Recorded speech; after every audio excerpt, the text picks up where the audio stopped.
Welcome back to Strategy to Action. Our guest is Dr. Keita Demming. Keita, hi, how are you? I'm good. How are you doing? Good to be back Pretty again. good, pretty good. Looking forward to our conversation today. I have to tell you, I learned so much, which I'm applying in my workplace. So That's I'm good. getting free mentorship and guidance from you with all transparency. So I much like the analogy you gave us to those who may not have seen it in the last time we spoke in the last podcast number 2, where you separated actions into 3 columns, and to me, that was very very useful in understanding outcomes from I think it's plans. If you could just go over that a bit for us. Yeah. So the 3 columns that people don't make enough of a distinction on would be the outcomes, strategy, and tactics. So the outcome is what's the result you want to get. So a specific measurable result in a stated time frame. That's what you want to get. A strategy is an approach you're taking, the how of what you're going to do to get that outcome, and the tactics is the what you're going to do. So we are going to do X in order to achieve the outcome.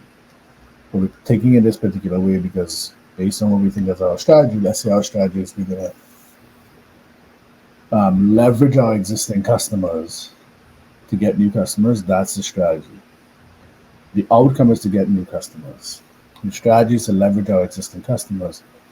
How are we going to do that? We're going to have like a family day for our existing customers. It depends on what kind of business you have. So it's really getting very clear on what's a tactic, what's a strategy, what's an outcome. It's very, very simple, but not easy. In episode 1, we also spoke about a lot about conversations. So as a quick recap, we spoke about the importance of prioritizing conversations as opposed to operating in a machine-based model in organizations, which is the tendency for most organizations to do, and just thinking of input, process, output, as opposed to engaging employees and stakeholders in a conversation to amass as many ideas and make people feel valued. And that is the way to move the organization forward as a team. Let's go over that a bit. So what I believe you're talking about is the distinction between organizations as machines versus organizations as conversation. So historically, we've always thought about, hey, we need to get this efficient, well-oiled machines. And a result of that, let's say you think about the HR department, people think of their company like a car. Hey, that part is not working, so we need to replace the carburetor. But really, because there are all these relationships involved, you start to think about it like in terms of a conversation. I'm going to segue a little bit there because I'm currently dealing with about 3 clients in a situation where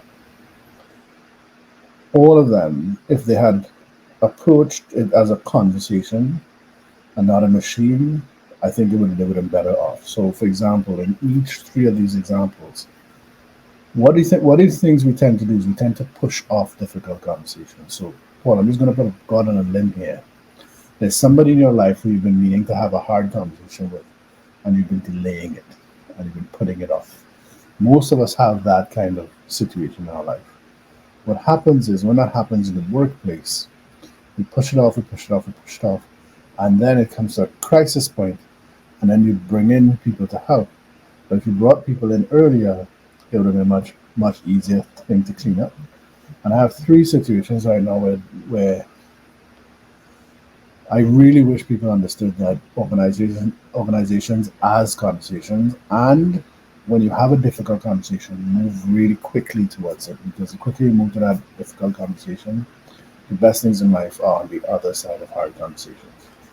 Now, this is going to be seen like a no-brainer question, but it's in the concept of conversations. And what's the difference between a meeting and a conversation? Because very often in organizations, we are inundated with meetings, but there are already no conversations happening. Somebody is instructing you or somebody is giving you directives. So there are a lot of meetings happening, but very few real conversations. I feel like you answered that, so I mean, like you answered that, but that's the point. We can have all kind of meetings day in day out, but we could do meetings without having conversations. There are people who are very skilled at saying things without saying anything. They can talk and fill a room, but have they added anything of substance? Most times, no. You can go through a checklist of things. Let's go back to this example of hard conversations.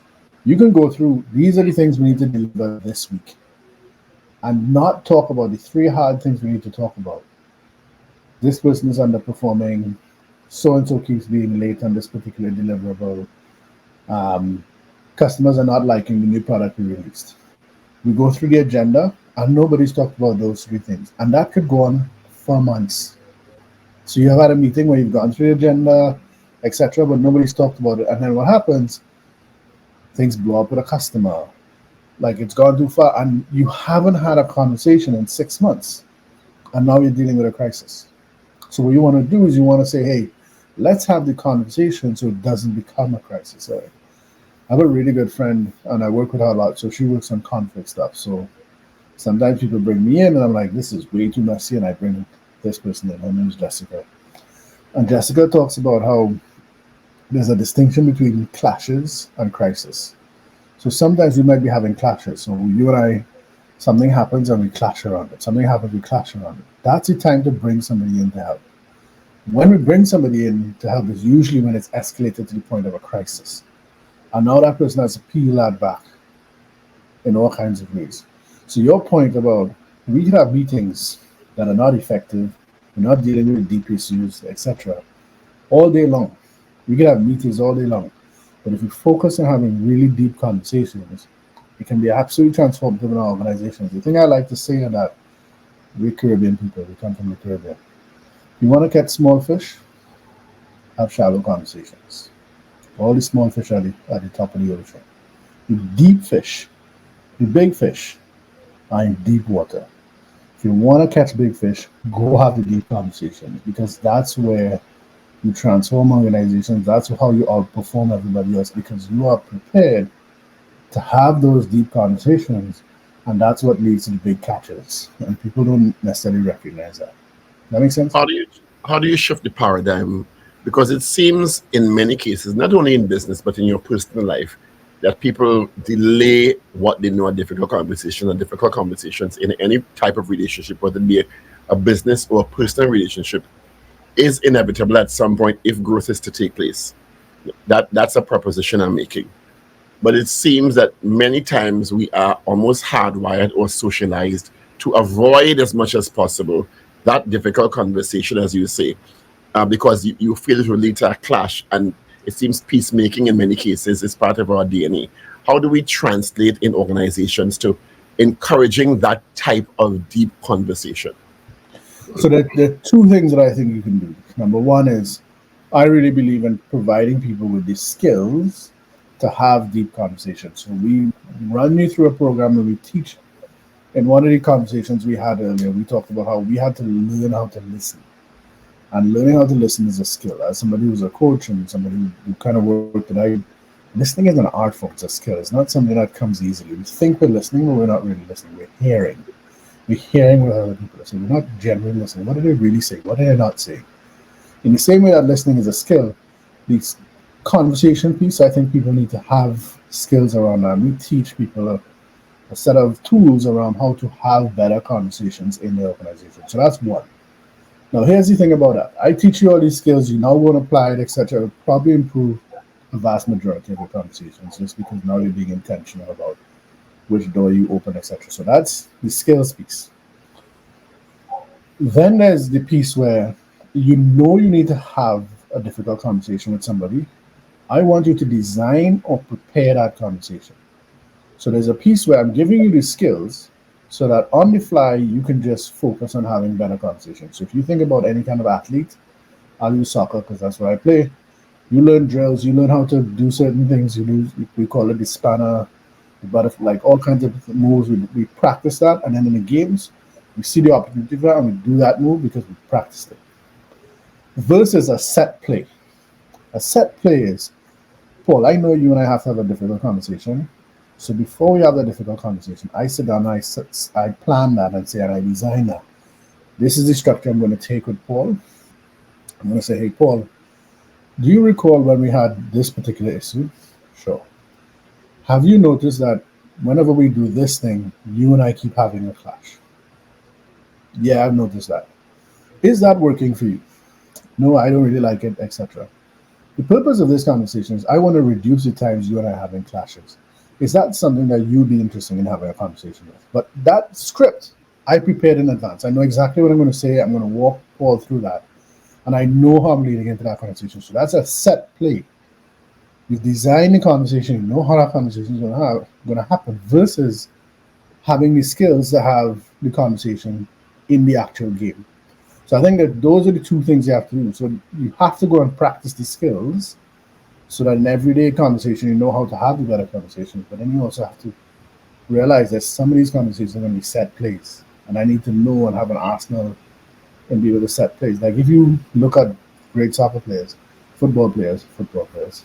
Sorry, I'm in Canada right now. I'm saying soccer. That blasphemy right there. I apologize. But if you're practicing a free kick, you have to practice it at the top of the box in the middle. You have to practice it in the corner. You have to practice it on the left hand side, right hand side, etc. Those are set plays. And the same thing we have to do with conversations. And the more you design your conversations, the more likely you are to see. And I see that the best place that happens is sales conversations. People who design their sales conversations win every single time. People who do it on the fly, do it ad hoc and make it up as they go along, those people they don't perform as well. Oh, that's our recap. So we covered a kind of recap of conversations, and of I course feel we're like talking to I feel like Keita we Demming. added a lot there in that recap. We did. We're evolving the ideas for those who may not have seen podcasts 1 and 2. So now I want to move the conversation to growth and conversations in the context of an organization, and uncovering the key factors related to growth and conversation. So we spoke about earlier on the three bar model, the three column model of strategy, tactic, and outcomes. Let's talk now about how we define growth in the organization, because I think if I've learned nothing else from you is I have to reevaluate how I define some of these terms, because how I defined them in the past may not be productive to the conversation we're having now. So how do we define as an organization growth? What's a way? What's to me one of the better ways to approach defining how the organization is growing, or if the organization is growing, or what growth looks like in the organization? Okay. So that's a complex question in all kinds of ways because it depends on the phase or stage of the company. So let's say you're a startup. We talk about how conversations go through. Entrepreneurs go through a journey, and organizations go through a sort of cycle and up and down. So the first one is survival, which is you're not sure what the business model is, and you're looking for success patterns, and you're trying different things. Putting things on the wall to see what sticks. So that's survival. The second place is success. You figured out the success patterns, and now it's about repeating those. You're repeating those, and you keep getting that success. So you know that's what you're going to be doing moving forward. Then there's sustainability. You know what you're doing. The company is sustainable. The company is stable. You are stable. You know where all your revenue is coming from. Everything is good. So you go from survival to success to sustainability. After sustainability, you go to significance. That means that in the market, you are well known for what you're doing. You're one of the best in the business. And then there's succession. Now you're going to like that. Who's going to succeed you? Are you going to sell? How are you going to manage that succession? So all the organizations are going through those 5 stages in what we call the entrepreneurial journey. Growth in each one of those stages is very different because of what's happening at the stage. So for example, let's use a succession as an example. The growth in the succession piece is for, let's say, as a founder, what are the things I'm going to let go of? Who am I going to pass things on? How do I train the other person to take over from my job? So growth in that context of succession is very different from growth in the context of survival. Because in survival mode, you just want to get your first client. Now you want to figure out how to replicate that first client and get 2 clients, 3 clients, 4 clients. So the reason that I harp on conversations and the depth of conversations and the nuance of conversations, because I want to have that conversation with you to begin with. What stage are we at? Are we in survival? Are we in success, sustainability, significance, or succession? Where are we first of all? What does growth mean to us as a company? Does growth mean people? Does it mean money? Does it mean markets? What does growth mean? Like we can produce 20% more units in a year? We first have to define what that growth means. Now we need to work back and say, given that this is our definition for what growth is, 5 years from now, this is where we imagine our company to be. And then we build a plan to get there, and we build a strategy to get there. But most of us don't spend the time even just having that nuanced conversation of what does growth mean? Because what we don't recognize is that it is a design problem. The problem that we are addressing is, how do I frame this in a way so that everybody understands it and everybody is talking about the same thing? Does that make sense? Yeah. Yeah. But as you said earlier, it depends on what stage of the entrepreneurial journey the company is. Is it in Exactly. survival at the start? Is it in success? Is it in sustainability? Is it in succession? Significance of success. Significance and then succession. Yeah. And is it as easy as one may think in identifying what stage the organization is in that entrepreneurial journey, because the market is changing all the time, and the organization may think it's stable and it's gone past survival or success to significance, and the market may change. So how do we, what are the factors we identify to put as markers in these phases so we know where we are, so we make the decisions in terms of our strategy to move forward? So here's my number one thing. If you read my book, Strategy to Action, you take away one thing. This is the one thing I want you to take away. I want you to never forget this. Strategy is a temporary holding position. What I mean by that is that you hold your strategy as long as the assumptions that you use to build that strategy remain true. What you are talking about is what usually mean what that usually means is the assumptions that we build our company on, the assumptions we build our strategy on, have now changed. But what most companies do is they keep the same strategy and they don't go and say, oh, wait a minute, we built this company based on these four assumptions. Two of them have changed. Therefore, we need to change our strategy. And that is true whether no matter what phase you're in, whether it's survival, success, sustainability, significance. It doesn't matter what stage you're in. Your environment is constantly in flux. What you want to pay attention to is, have our four key assumptions changed? So, for example, a question I often ask in my strategy sessions is, what assumptions are we using to build a strategy? And I get people to articulate that. When they articulate their assumptions, the reason I want you to articulate that is that every 4 months or so, every 6 months or so, I want us to revisit our assumptions. Are those four assumptions still true? Can we still put our table on those four legs? Because we've articulated it, now people can be like, you know what, this assumption here is no longer true enough. But unless you write it down and you're very specific like that, most of us miss that whole boat that it can take us 5 years to realize our assumptions have changed. The assumptions that we built the strategy on, to build the business have changed. That is exactly how people get disrupted, because they don't recognize that a bunch of the table that they built their company on, the legs are slowly rotting away. And Isn't that everybody, a part? Isn't that also a side effect of not having the right type of conversations that you should be exactly, having? exactly, which is why. So, for example, okay, so let's go back to these skills and tools, right? So, my job as a consultant or coming into a company as a coach, I want to provide you with two things: skills and tools. A tool I'm giving you is to articulate your four assumptions. Now, what I want you to do as another tool is frequently check that. Every 4 months, every 5 months, we're doing that smell test, that check test. Let's look at our four assumptions. Do they still hold? Yes, no, moving on. That is a very simple exercise, very simple tool that people could use that could save their company millions, depending on the situation, right? That's the tools piece. But people don't recognize that hey, first of all, I need these tools because, especially when you're in that succession or significance phase, you are comfortable. I've been doing this for 15, 20 years. I know my business. I know where money's coming from, da da da. So I'm not looking at my assumptions because I know best. In every single market, no matter what market we're in, things are always in flux, things are always changing. And if people who become complacent, people who are not constantly paranoid, those are the ones who get disrupted. And it's a hard thing. And you have to then go back and have the conversation about, okay, which of these assumptions still remain true? And then how does our strategy change as a result of that? What do we need to do differently? What are we too comfortable in? What are we doing that we should not be doing? Basic things like stop doing, amplify.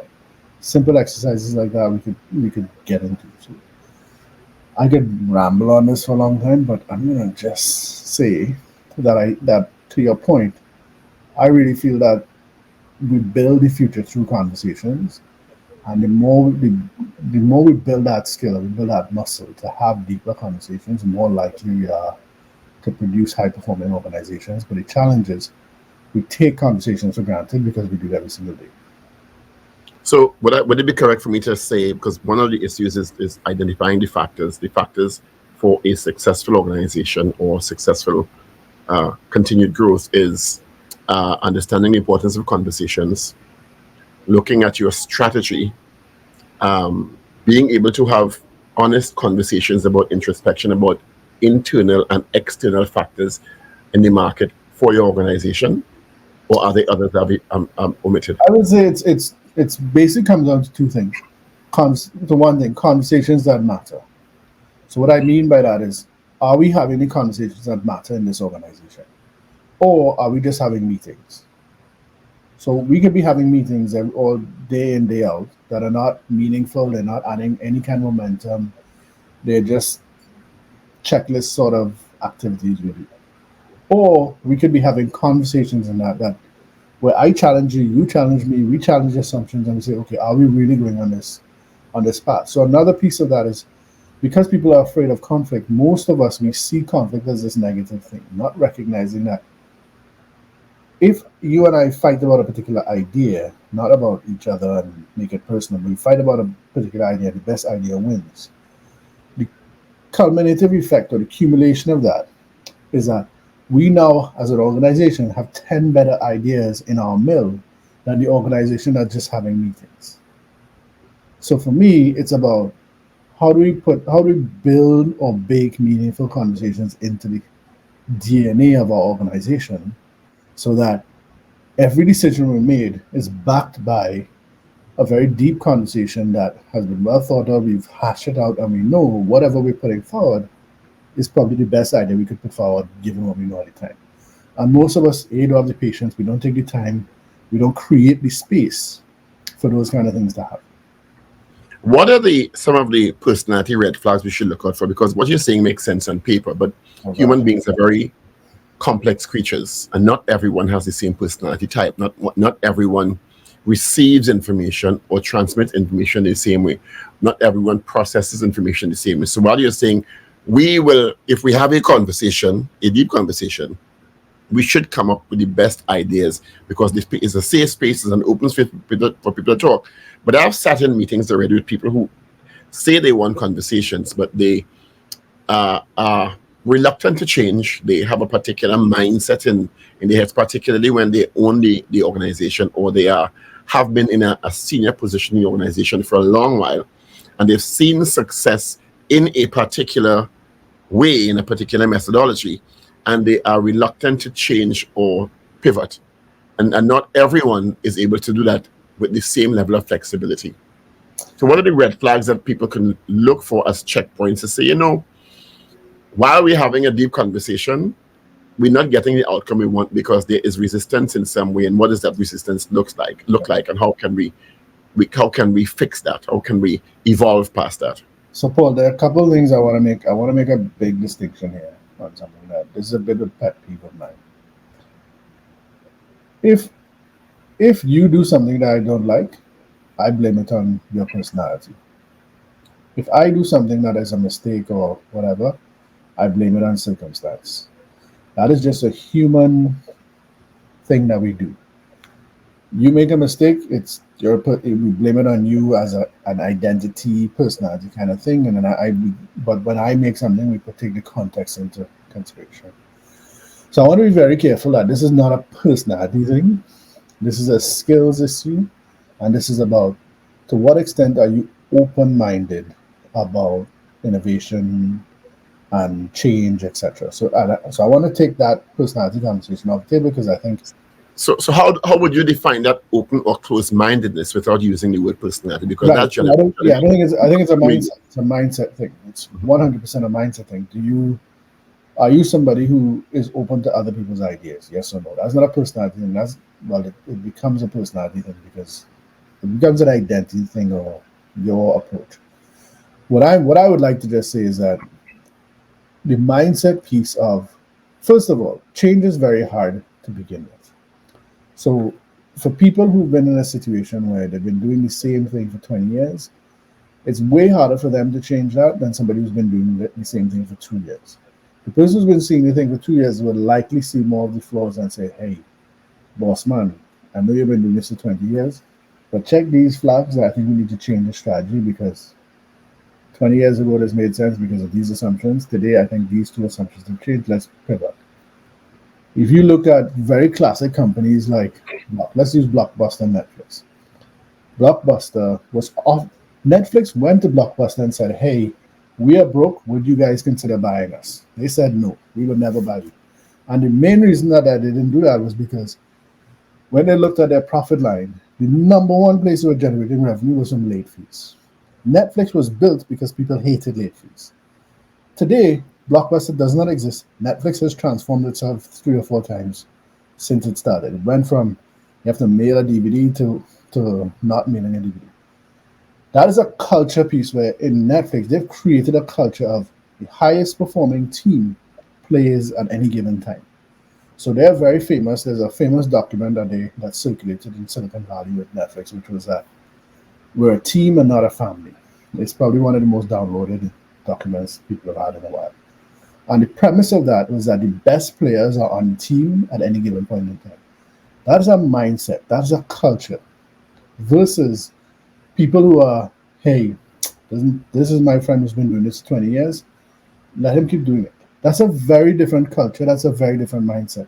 Just having the mindset of saying, hey, we're a team and we're not a family, that's a whole different kind of approach. So to me, it's about mindset, the mindset of the organization, the mindset of the leaders. And then you want to talk about um, founder syndrome. Often, because the founder has a certain philosophy and approach, that approach permeates itself throughout the organization. So if that person is a very big stick, do as I say, because I said so kind of thing, and they're not fostering dialogue, engagement, hard conversation, critical thinking, that organization is going to have people who are following along. They're not going to have people who are critical thinkers. They're not going to have that. And here's the piece that I'm going to fully own. What I'm suggesting is the harder route. It is way easier to have a group of employees who just do what you say to do, follow instructions, boom. The route I'm proposing is one where you have an engaged set of employees who say, look, boss, I don't think this makes sense because of this market. I'm seeing these changes, and I feel like we need to change our strategy in this particular way. Let's have a conversation about it. Let's test that assumption. Let's test that market. Let's go and experiment with that. That company is going to outperform the one that doesn't have a culture of challenge and a conversation and a culture of deep conversation every single day, day in, day out. So to me, it's about the mindset and the culture that you foster in the organization, because cultures, they emerge and they become nothing, and there's always a culture in the organization. But if you want one that's focused on innovation, focused on change, focused on performance, you have to foster that. And it starts with you as a leader demonstrating what it looks like to change your mind, what it looks like to be wrong, what it looks like to make a mistake, what it looks like to be humble. Or what it looks like to be open to other people's ideas. Open to other people's ideas. If you don't demonstrate those things, it's never going to happen. Yeah. Dr. Keita Demming, thank you so much. The time flies so fast. The book is called Strategy to Action, available on Amazon and other platforms where great books are sold. Check out my website, keitademming.com. You get all places you can buy it. So both in Canada, US, UK, wherever you buy books. So Paul, Dr. Demming, thank you so much. Until next time. Paul, thank you for the conversation. It was great. Thank you for pushing me.